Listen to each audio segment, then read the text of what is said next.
Resultatet til Lisa Andrea Skogøy Pettersen ble 0,1 minutter og tidspoeng 81,5. Løsne Salomon Lisa Marie. Elkår.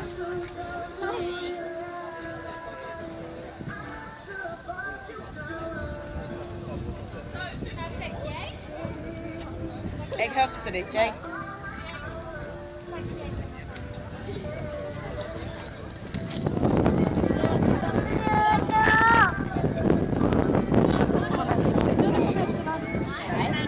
Ja. Denne klassen har vi 7 plasserte. Du setter jo ingenting.